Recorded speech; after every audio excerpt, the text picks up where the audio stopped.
They say that children are the leaders of tomorrow. And of course, perhaps some people argue that that tomorrow never comes.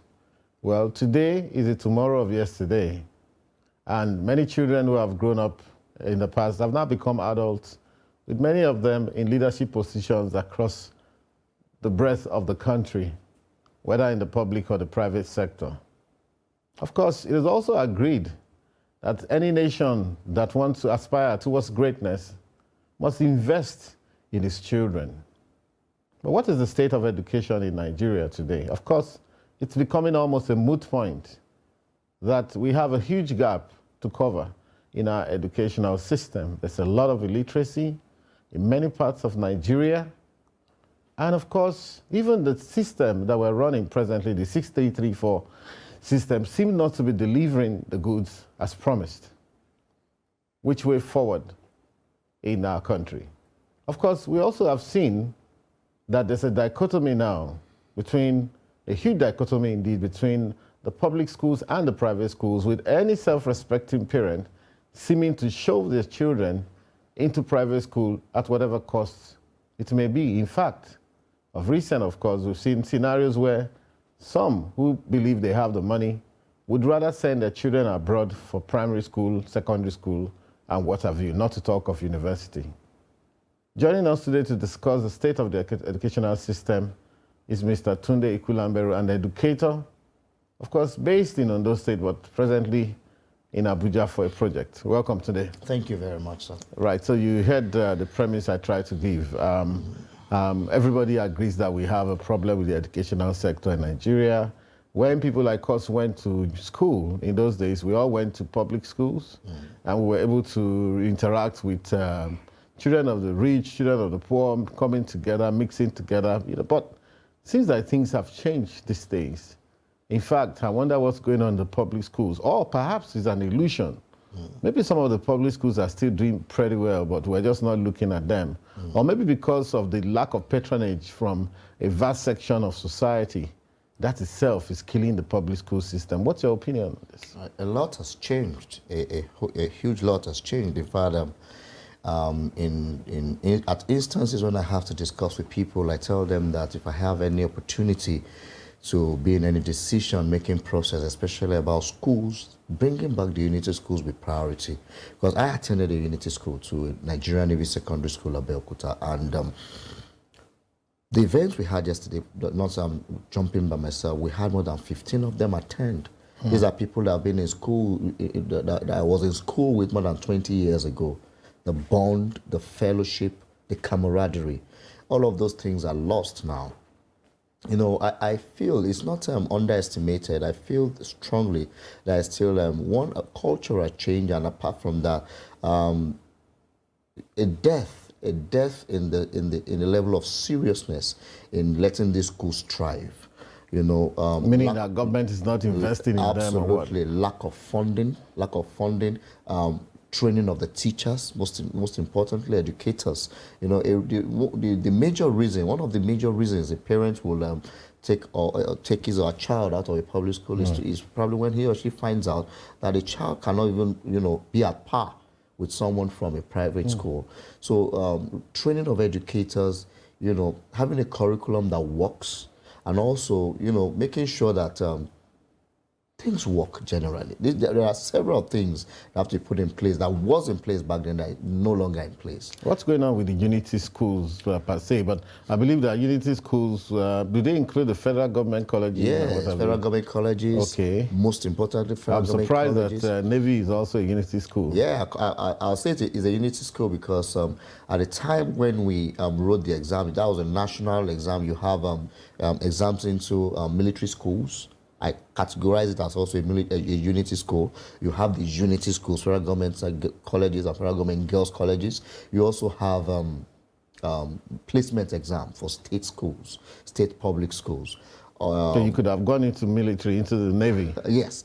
Why didn't you go into the Navy? Well, I didn't have much interest in it. Well, really? You didn't want to go and fight, eh? Want to go and fight. But in all of that, what I term unity school now is that in my set of 163 persons in GS1, we had students from all over the country. So what that means is that I have an Aliyu Gidado from Bauchi State. By the time the exam was conducted in Ondo State, then there were just 3 of us picked. Our names being announced on radio, our form, our letter of admission being picked from the governor's office, very prestigious.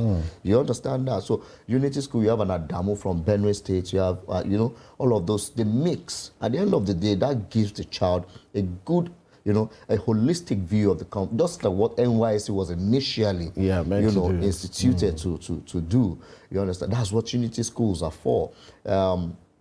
I could categorically tell anybody by the time I was in GSS 3, off my head, mentally, I could at least tell, the structure, the geographical structure of the nation. If you tell me, okay, Kano, I can mention 1, 2, 3 places. That's from discussions with people who were my set. But nowadays, apart from the fact that the curriculum, the security challenges of the country doesn't even encourage parents to attend. My parents were comfortable to put me in a bus from Abeokuta to Akure, a public transport bus. And it's not just one stop. It's not a straight bus.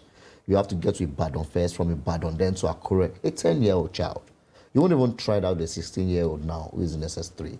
We're not even allowing them to get out of the house to explore anything. As a 10-year-old with my mattress, with many things I have to take away from school, I bought the bus and then I'm in Akure in 6-7 hours. Wow! But that is no longer possible. So a lot has changed. You do say can we compare the scenario at the primary school level and the secondary school level? Is there any improvement? Which one is better? Which one is better looked after? And perhaps I should bring in, there's this initiative called the Universal Basic Education, which I believe is supposed to, like the TED Fund is for the universities. This is meant to actually look after children at that level. Is that working? A lot has been done. A lot has been done. And with the Spell and Throw competition, with the event, we've actually noticed quite a number of... we haven't got to that Spell and Throw yet. So. But that's at least, I can talk from that platform. But are you... Okay, let's even... From that platform. Let's even bring in that perspective of your, your Spell and Thrill, and which is an interest which you're running on and based on an NGO. Yeah. And I was opportune to be in that hall that day, which piqued my interest. I've never been to a spelling competition before. And many times in the US, it's a big deal. Okay, and even in some other countries around the world, some they call it spelling bee and so on. Yeah. It's as if the spelling bee is the trademark, right? Yeah, for the United States of America. So perhaps you have to create your own trademark? Absolutely, for spell and thrill. So what's the whole idea? What's the difference to a child if they know how to spell or not? Okay.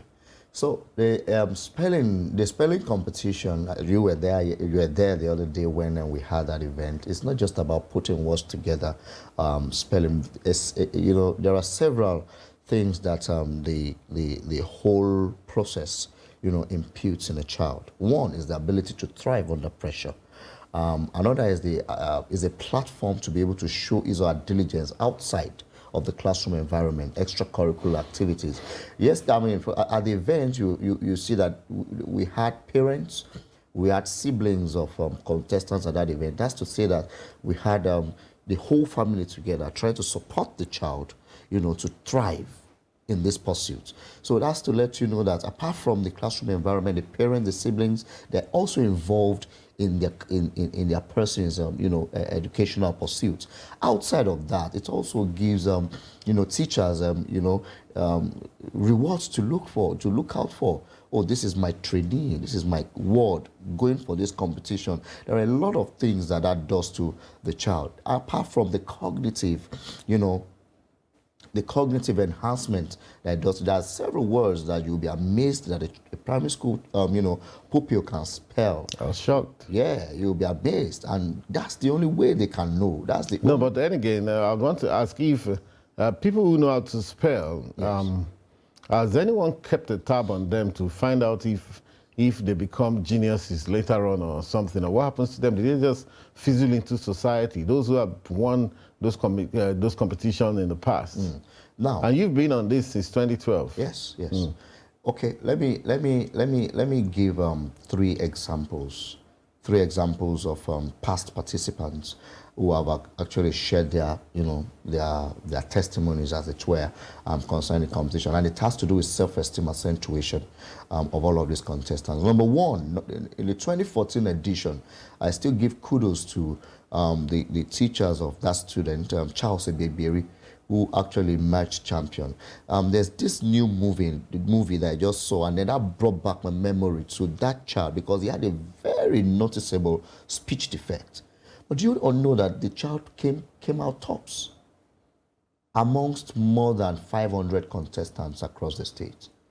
So what that does to the child is that if I could win this competition out of 500 persons, even with my speech defect, I could work on the speech defect, but that has already bolstered the confidence. Is that secondary level? Primary level. Okay. The confidence of the child. Apart from that, there are people who have had instances of being shy, not being able to face the crowd, and then you come on board, you win such a competition. What if they don't win? What happens? Apart from people who do not win, do they feel dejected and all of that?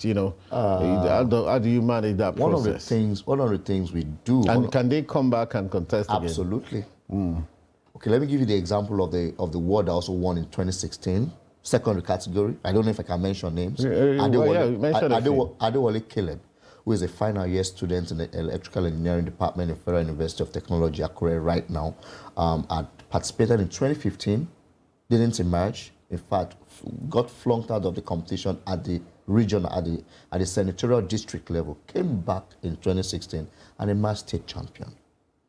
So you have people who could, who would say, okay, I couldn't emerge. However, what this winner did could do. And I saw there's a cash prize, but are they driven by the cash or by something higher? In fact, they didn't know what they were going to win. They didn't know what they were going to win. I'm sure they were just very thrilled by the instance of being on that stage, representing their school, representing their families. I think they are more thrilled by that.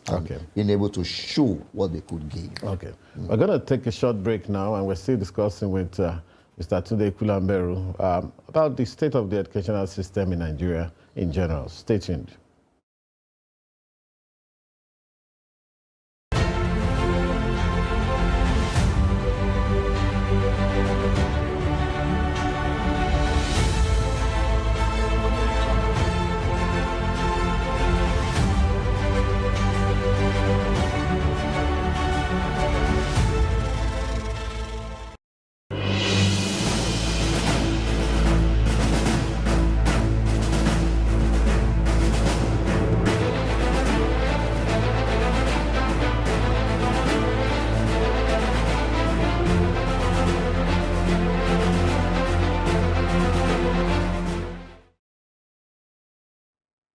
Welcome back, and we're still on the show discussing the state of the educational sector with Mr. Tunde Ikulamberu, an educator.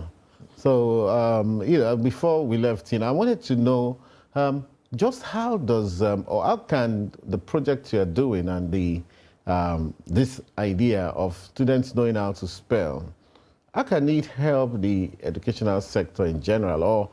But because I'm a bit, a bit confused. How do you pry those children out of those schools and make them into superstars? And how can we take that to a bigger level? I know that you've struggled to get many states involved. The program I attended, your program, I saw about 4 states across Nigeria came. I saw someone from Niger, Bayelsa, and co. But this is, okay, let me put it this way, first of all. Let me break it down for you. Is there a very successful spelling bee competition in Nigeria? Well, yes, there are. Yeah, I think there should be, but like we all know. Because I don't hear about it. Yes, and then how can we take such things national? The way we can take it national is to have the endorsement of the education regulatory organizations. Have they been approached? Maybe they don't care about such things?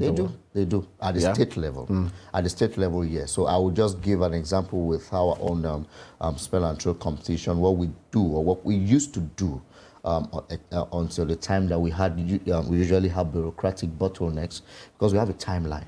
and we cannot deal with those kind of bureaucratic owing to the timeline. Exactly. You know, schools by first term they have their time. They have what they want to do during the first term, the second term, and the third term. So we need to structure whatever we want to do to meet into that time. So we can't keep talking to these regulatory bodies and then they keep, you know, with the bureaucratic bottleneck. So at a point we have to jettison, you know, inviting them. But the way we began this was to make sure that we have, you know, an equitable platform for students from public and the private schools. Sector, yeah. And private schools, yeah. Yes, because at the end of the day, we have noticed that as much as we feel that in general, yes, if we take it statistically, pupils from the public schools do not particularly rate advantageously with the private. Have you had any instance where that underrated student from a public school came out top? So is he always absolutely no. When that's one of the reasons we struggled with the bureaucracy for years until we couldn't anymore when it started to affect our timeline. Now, by affecting our timeline now, it also used to affect the performance of the pupils against those from the private school. Because by the time we set out our invitations, private schools have started preparing 2 months before. Those 2 months, we are still dealing with bureaucratic bottlenecks with the regulatory bodies, and then before it gets to the public schools, and then they come up stage and then they do not perform favorably. However, in some instances, you'll be amazed at that even during the short period, you have some high flyers in those public schools. So we stopped it because we don't also want you to come from a public school, come and flunk your words on stage, then demoralize yourself further, you know, when you're at par with when you're on the same stage with the private school. So we had to just... So you stopped inviting public schools? We stopped inviting public schools. But if we have an instance where it is taken, once we have a letter there, approve it and let the public school start preparing immediately. So in other words, it seems like the public school structure and all of that regulation is actually suppressing the talents of those students. It is. And that's the major problem, isn't it? A major one. Because by the time you want to invite public schools, you have the instance of the fact that, okay, it's the State's Ministry of Education that would invite them. And then for the public primary schools, it is the State Universal Basic Education Board. So you write your letter to them at no cost. Okay, now, if it's public school, you have to write to who? The Ministry of Education for the secondary schools, public secondary schools. And for the primary school, the State University Basic Education. However, if you wanted to deal with the private school, you just go direct, the proprietor. And then they just do their thing and then they come on board. So the bureaucracy, and then you have the file from table to table. And does that include even the unity schools? Yes, the unity schools. The unity schools cannot take such decisions. So basically, those the public, the schools and the regulators, they're living in a world of their own. Yes. And of course, we see, and I want to probably, you know, beside the interview I hope that somebody is watching. This is how we're killing the country, and we're shortchanging these children of the underprivileged people who are still stuck with going to these private public schools. Because the least you can do for them, if you can't make those schools better, is to at least give them an opportunity. You know, because I was also going to ask you if you are keeping a tab on, you know, your sector and people who do the kind of things you do. There used to be a certain debate competition. Does it still happen? There used to be a presidential debate competition. Yes, but they've not been consistent. After I think after President Goodluck Jonathan, former President Goodluck Jonathan, I think it's actually had a good stead. Debate competition, quiz competition. Quiz competition, and all of those. So I really think, I really will advise that our regulators should take these things seriously. Yeah, but I think they may not take it seriously except the leaders are aware, the political leaders, and of course aware of what's going on and aware of the implication of what's going on. Otherwise, it will never change, because the point is what is at stake. The truth is, many times, the teachers and the administrators essentially administrators in the regulators, right? The regulators, because by their children attend private schools. Absolutely. So those people who are supervising the public schools, their children are in private schools.